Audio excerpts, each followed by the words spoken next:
ya kita pakai sepeda kita pingin aman, kita pingin nyaman, jadi ya sepeda kita disayangi lah. Oh. Ya, disayangi.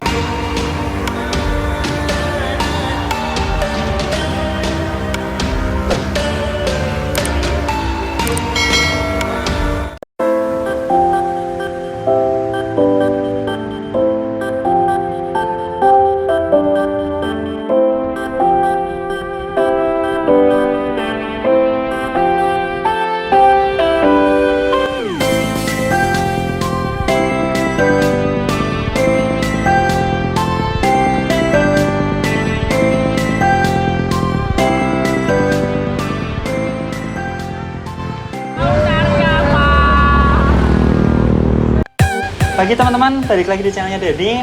Hari ini aku bareng sama Om Arianto. Buat kalian pegawai terutama road bike di Semarang pasti kenal sama beliau, khususnya orang-orang lama. Om Ar, apa kabar? Mungkin Baik. bisa kenalin sedikit. Oke. Umur berapa, pekerjaan apa, single atau... Umur rahasia biasanya ya? Kalau single juga rahasia. Rahasia. Oke, kenalin teman-teman, nama saya Arianto Nugroho. Biasa teman-teman panggil Om Ar gitu ya. Saya dari Tenpir Cycling Club. Sebetulnya saya sih bukan atlet, jadi penghobi. Cuma memang mungkin sejak 2012 saya goes dan penghobinya agak serius, cenderung Ekstrim. ngedan gitu ya. Ya akibatnya beberapa kali ikut lomba, ikut macam-macam ya. Mungkin terus teman-teman kenalnya ya penghobi kelas apa ya, ekstrim gitu ya. Gitulah kira-kira. Ya gitulah, Den. Om Arianto ini biasa kalau aku nyebutnya lokomotif ekspres. Nah, jadi kalau ikut Tenpir kan open ya Om Ar ya? Ya, yang lain bebas, maksudnya boleh ikut. ikut latihan Ya. di jadwal resminya. Ya. Ya yang narik tuh pasti Om Ar, makanya aku nyebutnya lokomotif ekspres train. Bisanya gitu soalnya. Kalau sprint pelan soalnya. Oh, gitu. Oke, Om Ar, jadi gini nih, kemarin tuh kan di video yang Minion hari Rabu kemarin tuh Iya, kebetulan iya. ada sedikit accident. Teman kita itu. Nah, jadi dari Mas Argo, kebetulan posisinya di sebelahku, di video itu kelihatan beliau itu bannya meletus. Iya, iya. Nah, bannya meletus, terus jatuh, akhirnya ada trouble di bahu ya Om Ar. Iya. Nah, kabarnya gimana Om Ar? Ya syukur, puji Tuhan, alhamdulillah begitu ya. Kalau kita dengar terakhir sudah operasinya berjalan bagus. Jadi itu patah atau? Patah, Patah. malah ada sedikit serpihan. Jadi memang harus lama karena ditoto serpihannya. Sini itu tulang selangkai. Clavicula. Clavicula. Ya, itu memang patah ya. Kecepatannya mungkin lumayan tinggi sih kemarin. Tapi sudah bagus, sudah pulang. Oh gitu. Jadi tinggal pemulihan ya, mungkin beberapa waktu lah pemulihan. Nah itu kan ban meletus ya teman-teman. Jadi kalau kita bersepeda itu ada hal-hal yang bisa dihindari, ada yang enggak. Kalau ban meletus sebenarnya bisa dihindari nggak sih Om Ar? Ada yang bisa dihindari, ada yang mungkin X faktor gitu ya. Kalau yang bisa dihindari ya kalau kita cek kondisi sepeda. Jadi kan sepeda itu bannya pasti ada wear indikatornya. Kalau nanti kita lihat di ban kita itu, kalau di Continental ini misalnya ada titik 2 itu nggak boleh hilang titiknya. Karena kalau hilang berarti dia komponnya udah sampai ke dasar. Bentar Om Ar, sebelum kita ngomongin ke situ, kira-kira tuh di jalan itu yang kita nggak bisa hindarin tuh kecelakaan yang seperti apa? Ya kalau yang nggak bisa dihindarin kalau pihak lain ya. Misalnya motor motong jalan kita, atau misalnya mobil mau nyalip nggak tahu kalau di kiri ada sepeda. Tiba-tiba ada orang nyebrang ya? Atau orang nyebrang, atau kalau kayak saya kemarin jatuh karena ayam. Ada ayam di Ayam nyebrang masuk ke ruji saya. Ya, itu bisa dihindarin Om Ar? Nggak bisa. Terbang. Nggak kelihatan. Maaf. Tahu-tahu ayamnya nyampe di ruji. Teman-teman semua, sebelum lanjut, aku mau nginfo bahwa per hari ini jadi aku bikin suatu playlist namanya Koprol. Koprol singkatan dari Kopi, Podcast, dan Ngobrol. Jadi kalau kamu yang pengen dengerin aku bincang-bincang tentang apapun, sepeda, olahraga, dan lainnya, sambil nyetir atau sambil ngerjain tugas rumah atau apapun itu, kalian bisa dengerin playlist Koprol ini. Dan ini adalah episode pertama Koprol. Jadi beberapa cyclist yang lama, yang udah ya mungkin bukan lama ya, yang core-nya, ototnya kuat, dia lobang bisa dihindarin ya Mas? Bisa kalau bisa lobang. diangkat. Ya, kalau lobang kita bisa lompat. Kalau ayamnya ngikut ya.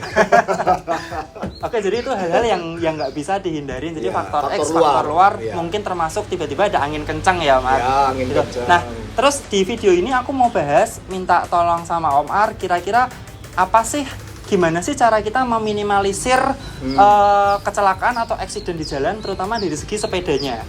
Jadi Iya. gimana sih cara Om Ar maintenance atau yang Om Ar bilang tuh apa? Cek sebelum dan sesudah bersepeda Pre and post tuh ride ya checking. pre and post ride. Nah, kira-kira seperti apa, Mas? Ya kalau yang paling riskan itu kan semua yang bergerak ya. Ya, Jadi yang pertama ban. berarti yang pertama kita cek adalah ban. Ban itu berarti harus cek apakah ban kita sudah mulai aus. Ya, Kalau aus itu kalau misalnya ada indikator tadi enak, tinggal cek lubangnya masih ada atau sudah hilang. Kalau di belakang itu kan sudah mulai agak tipis, depannya masih bagus. ulir-ulir seperti ini ya, Mar. Di tengah sini itu ada indikator biasanya sebentar. Nah ini. Nah, ini wear indikator kalau di Continental. Nah itu wear indikator seperti itu kalau masih lubang 2 begitu berarti masih bagus bannya karena dia masih jauh dari komponnya. Oh, ini tuh bukan bolong. Bukan, itu memang sengaja dibuat oleh bannya untuk ngasih tahu bahwa kapan waktunya ganti. Berarti ini Continental semua seri ada ya? Biasanya semua seri ada Continental. GP Kalau 4000, yang GP 5000 sepeda lain sama punya Grand Prix. cara-cara sendiri. Oh, gitu. Kalau misalnya nggak ada itu ya diraba. Kalau diraba dia sudah mulai agak kotak. Jadi sudah mulai halus-halus kotak gitu, bentuknya udah nggak bulat ya. Kalau ini kan masih bulat ya, tapi Ya, ini udah ya. mulai ada sudutnya kan. Oh. Kalau bandingkan dengan depan ini kan beda banget nih. Ini kan betul-betul bulat nih. Nah itu Ya. udah mulai habis. Nah Oh, gitu. kalau ban sudah habis seperti itu harus ganti. Biasanya tuh berapa Tergantung pemakaian bulan? sih mungkin sekitar bangsa 4.000-an kilo ya. 4.000-an kilo ya. Tapi Kalau- itu tergantung apa bahan-bahannya juga ya, Mar. Bahan-bahan Kan ya kalau nggak salah ada yang race, komponnya. race itu komponnya lunak kan, dia Oh. cepat habis. Ada yang keras gitu. Terus yang kedua kalau ban juga itu perhatikan cutting. Jadi kadang-kadang kalau kita sepedaan meskipun sudah aman itu selalu ada kondisi. Nah ini kan tetap kita kena batu, kena segala macam benda itu kan ada cut ya. Ya. Nah, cuma cutting itu ada yang dia tembus ke bawah, ada yang cuma gores di bagian kompon. Kalau ini kan cuma gores di bagian Gores. kompon, no problem. Makanya kalau Sampai ada masuk ya? nggak masuk dia. Nah kalau ada goresan gitu diraba dari bawah, harus dicopot bannya, diraba dari belakang. Nah kalau dia kelihatan tembus, mendingan ganti deh. Itu namanya sobek. Kalau ini kan cuma kegores, Kegores. bukan sobek. Itu dari sisi ban. Terus Kalau tekanan angin. kalau ban ini dia kalau sobek seperti itu, kalau ban motor kan bisa ditempel. Nah, ini bisa nggak sih, Om Ar? Kalau ban Kalau luar kita main speed lebih baik jangan ya. Oh. Tapi kalau memang cuma touring sih banyak yang nekat ditempel dari bawah, dari dalam. pakainya ada. Semacam ada semacam patch untuk nempel dari dalam, kemudian didobelin sama selotip atau apa begitu, jadi dia nahan. Cuma kekuatannya tetap beda. Karena kan dia kan tekanannya tinggi, 100-120 PSI, jadi Betul. riskan ya. Ya satu ban. Heeh. Kedua yang paling sering juga bikin celaka itu rantai. Karena rantai atau gear ya, rantai itu kalau molor dia bisa jadi lompat atau ngunci. Oh. Nah, makanya Lompat kalau tuh maksudnya giginya lompat. dia misalnya kita sprint, tahu-tahu dia lompat ke bawah, Turun atau naik. atau Oh. jumping dari crank depan, itu kan kalau kita lagi ngayuh kenceng kan kelempar gitu. Iya, iya. Nah, jadi kalau rantai memang harus dicek. Kalau rantai ada macam-macam, yang paling bagus ya pakai tools. Dicek toolsnya itu bisa kelihatan dia molornya berapa. Kalau 1% dari yang awal berarti masih bisa diterima. Itu di atas 5%, 7,5% itu berarti sudah aus. Berarti toleransinya sampai 5-7,5% Oh, dari gitu. panjang. Kalau enggak pakai penggaris. Mhm. Penggaris yang diambil yang incinya ya, jangan sentimeter. Incinya itu 12 inci itu 12 titik. Kalau dia 12 inci lebih 1/6 inci itu sudah mulai perlu diganti. 12 inci lebih sebenarnya. Nah, jadi hitungannya tadi bawahnya 5% tadi.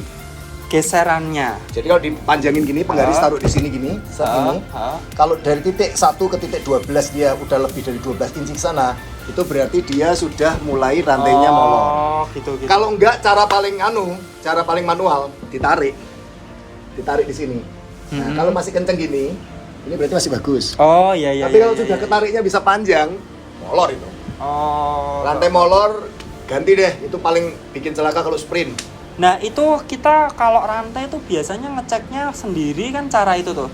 Terus gantinya harus ke mekanik ya berarti. Ganti sendiri gampang. Bisa ya. Gampang. Sekarang pakai quick link tinggal digeser gitu aja udah ganti sendiri. Nggak bisa. Masalahnya kayak aku penghobi abal-abal.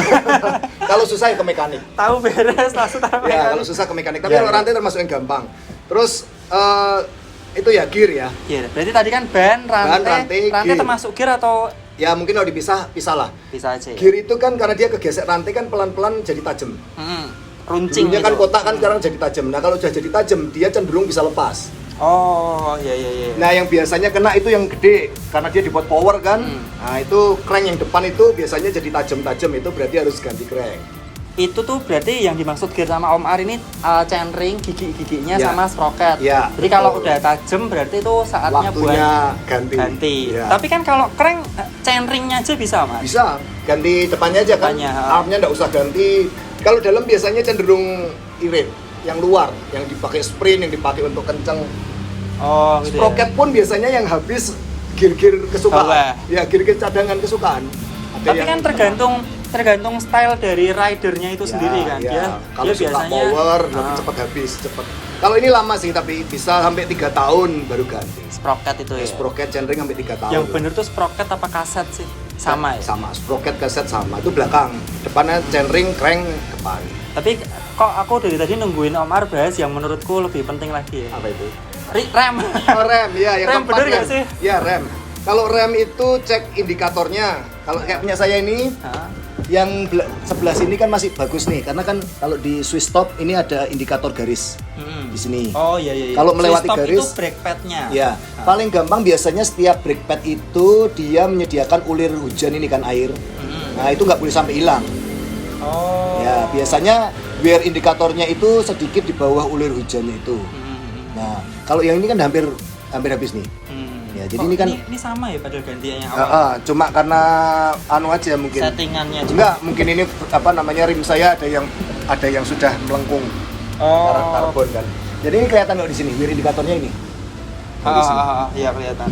Jadi kalau sudah rem udah wear indikatornya sudah masuk ke garis ya ganti lah. Saatnya ganti brake Karena padnya. dia sudah nggak bisa pakem lah. Gitu. Cuman yang perlu diketahui buat teman-teman semua, kalau kamu ganti wheelset karbon, jangan lupa ganti brake padnya, bener ya, Mas? Brake padnya harus brake pad Itu nanti karbon, ya. bisa bikin cilaka. Sebetulnya bukan cilaka tapi eman-eman karbonnya rusak. Oh, berarti kalau kita nggak ganti brake padnya ke karbon, yang kalah Yang kalah rimnya. rimnya ya, Iya. karbonnya itu. Karena brake pad yang untuk aluminium kan lebih keras. Oh, iya. Brake pad karbon itu dibuat lebih empuk gitu kan. Nah, makanya dia bisa yang tahan. kekikis bukan karetnya tapi rimnya. Ya. Sama satu lagi yang bisa bikin celaka itu teknik ya. Teknik pengereman juga. Karena kalau pengereman kita itu misalnya turunannya panjang atau curam gitu ya, ditahan terus untuk rim-rim jenis tertentu yang tidak tahan panas, dia panasnya terus akhirnya masuk ke dalam, terus meletusnya dari pecah. dalam. Ya. Itu bisa terjadi juga. Itu berlaku untuk alloy, wheelset alloy dan karbon. Yang lebih sering terjadi kalau yang pengereman itu wheelset yang karbon tapi rim brake line-nya alloy. Oh. Jadi kombinasi. Oh, kok malah gitu? Kalau yang murni karbon total, yang kalah rimnya. Rimnya mekar. Kalau yang alloy total, panasnya kesalur ke bawah. Ya kan? Tapi kalau yang sininya alloy, bawahnya karbon, dia lebih toleransi panasnya nggak bisa turun. Jadi dia panasnya di atas. Terus dia masuk ke dalam. Nah, kalau buat penghobi atau aku bilang pemula ya, orang yang mungkin baru nyepeda 1-2 bulan ini terus nyari sepeda, rekomendasinya tuh wheelset alloy atau langsung karbon kah? Sebetulnya sih semua wheelset aman, asal teknik pengeremannya belajar baik. Kalau misalnya wheelsetnya itu mau takut dan ngeremnya banyak ya alloy dulu aja. Ya. Atau disc brake langsung ya? Atau disc brake ya. Tapi kalau misalnya ngeremnya sudah pinter ganti-gantinya, terus nggak dari dekat baru direm gitu, ya karbon juga nggak masalah. Oh, karena kalau yang rim brake itu memang dia keunggulannya bobot sepeda jauh lebih ringan, bisa selisih setengah kilo ya, Mar? Setengah kilo, perawatan lebih gampang. Gitu.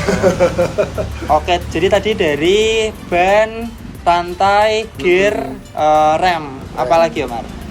Ya kalau untuk keselamatan sih yang paling dicek itu. Jadi kalau kita misalnya sebelum bersepeda itu memang lebih bagus pertama cek tekanan angin ya kan.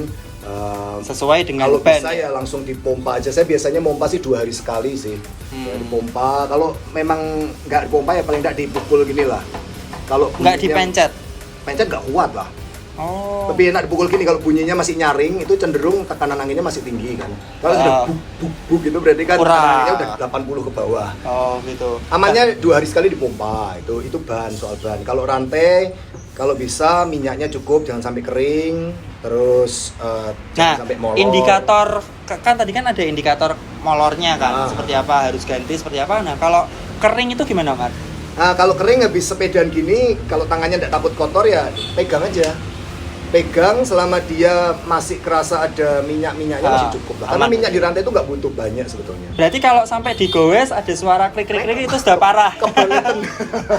Aku tahu dulu Kebangetan. Dulu. Biasanya kalau habis kehujanan, habis dicuci ya, kayaknya habis dicuci. Atau habis lewat rob banjir. Oh. Itu sebaiknya sampai rumah dilap kering, minyakin lagi. Oh gitu. Tapi kalau cuaca normal-normal gitu mungkin ya 2 minggu ya, lah. mungkin di segmen selanjutnya bisa sedikit ngerjain Om Ar cara membersihkan sepeda. Oh iya, asik lah, kita main ke rumahnya Om Ar.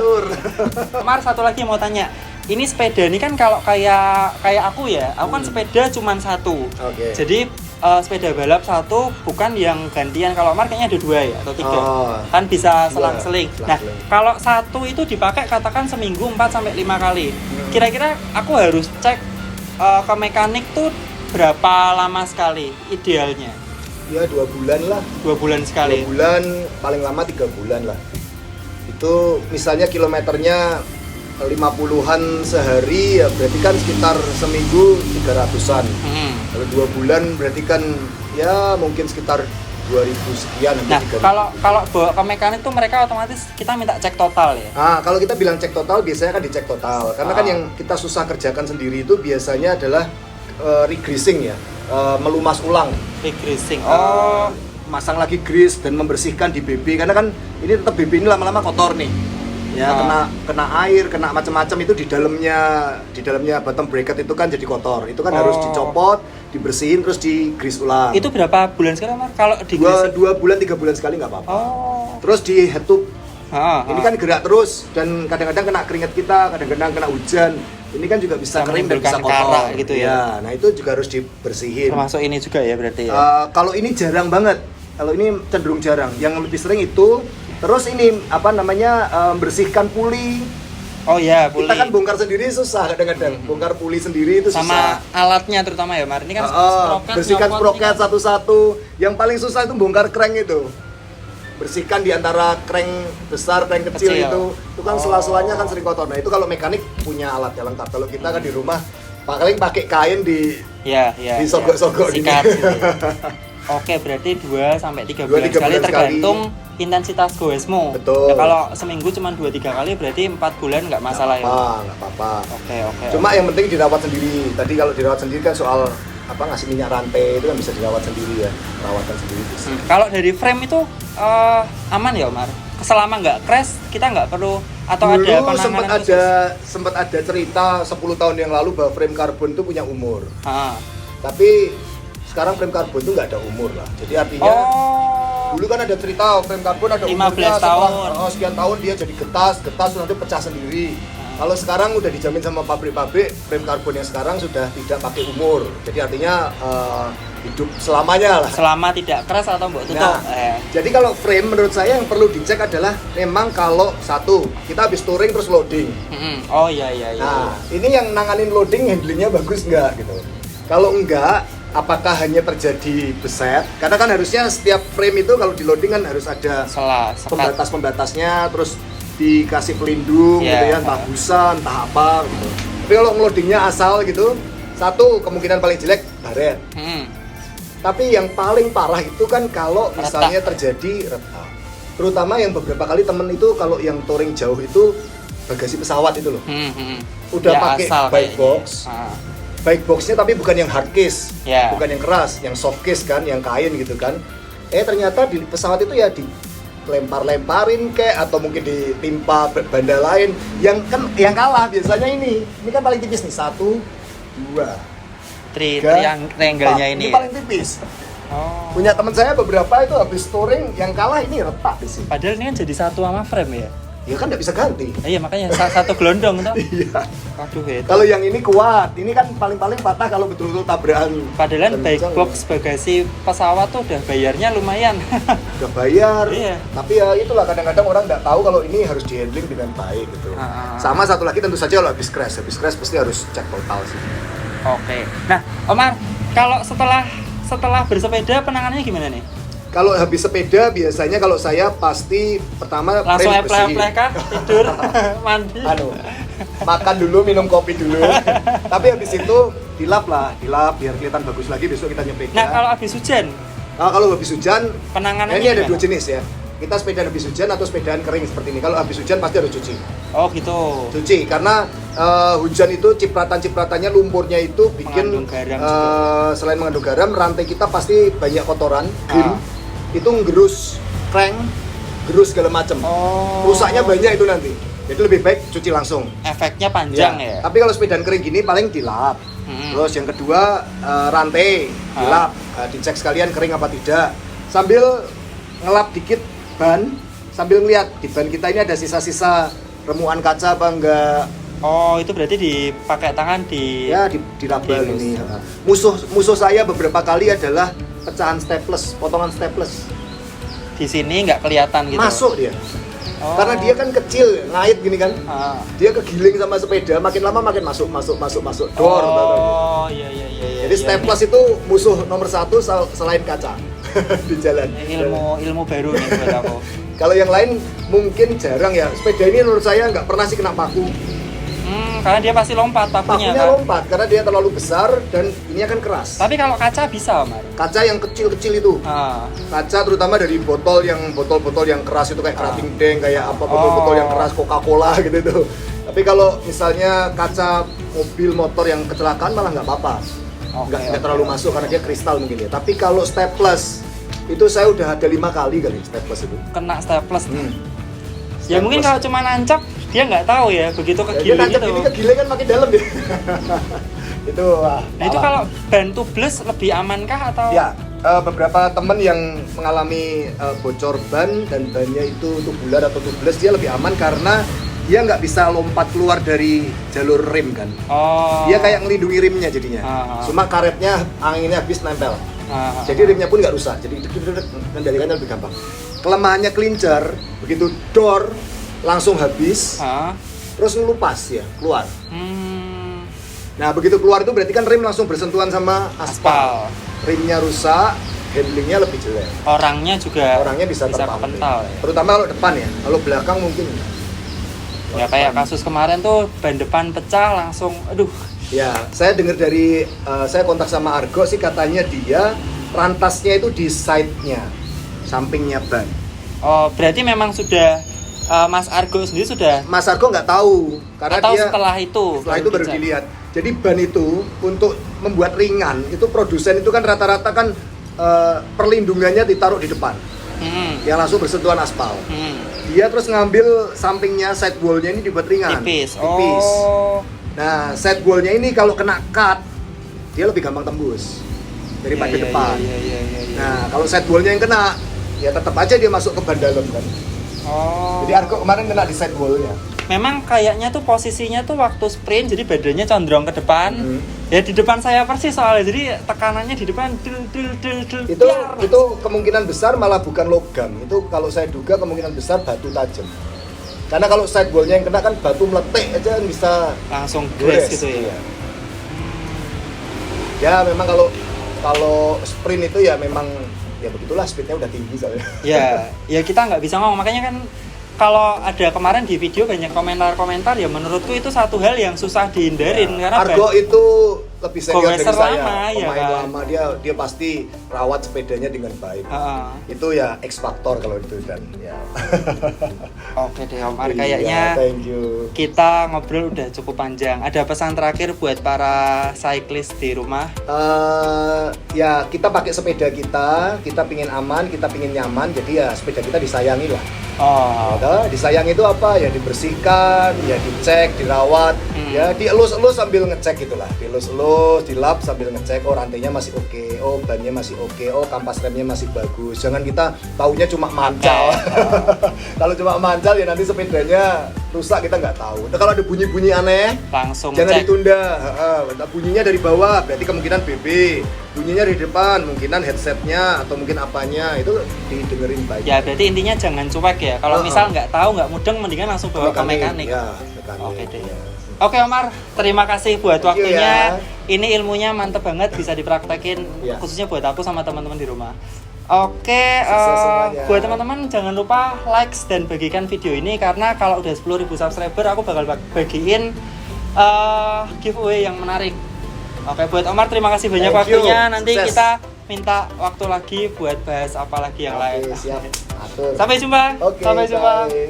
Don't forget to subscribe to the channel. Bye bye. That is